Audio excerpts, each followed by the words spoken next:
అందరికీ నమస్కారం.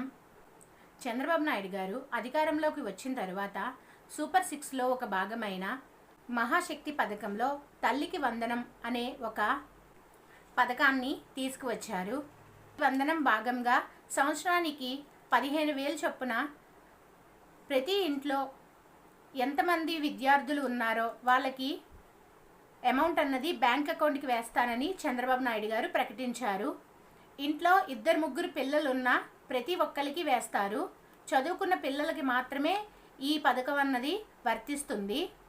వచ్చే నెల నుంచి ఈ అప్లికేషన్లు అన్నవి తీసుకుంటారు. సచివాలయంలో కానీ వాలంటీర్లు కానీ వాళ్ళే వచ్చి మనకి అప్లై చేసుకోమని చెప్తారు. విద్యార్థి యొక్క తల్లి అకౌంట్కే ఈ అమౌంట్ అన్నది వేస్తారు. ప్రతి పిల్లలు కంపల్సరీగా స్కూల్కి వెళ్ళాలి. స్కూల్కి వెళ్ళిన పిల్లలకి మాత్రమే ఈ అమౌంట్ అన్నది వేయడం జరుగుతుంది. ఒక ఇంట్లో 2 పిల్లలు కానీ ఉంటే ఒక పిల్లోడికి 15,000 చొప్పున 2 పిల్లలకి 30,000 అన్నది మనకి వస్తుంది, మన అకౌంట్లో వేస్తారు.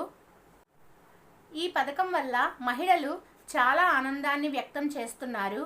అదే కాకుండా కాలేజ్ చదివే పిల్లలకు కూడా ఒక స్కీమ్ అన్నది రావడం జరిగింది. అది కూడా త్వరలోనే ప్రకటిస్తారు. తల్లికి వందనం అనే ఈ పథకానికి ఏమేమి కావాలి, అప్లై చేసినప్పుడు ఏమేమి ఇవ్వాలి అంటే ration card, Aadhaar card xerox, bank account కంపల్సరీగా ఉండాలి.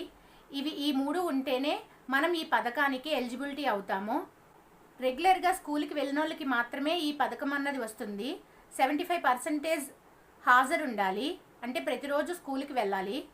అలా వెళ్ళిన వాళ్ళకి మాత్రమే ఈ పథకం అన్నది వస్తుంది. ఈ వీడియో కనుక మీకు నచ్చితే లైక్ చేయండి, షేర్ చేయండి, సబ్స్క్రైబ్ చేయండి.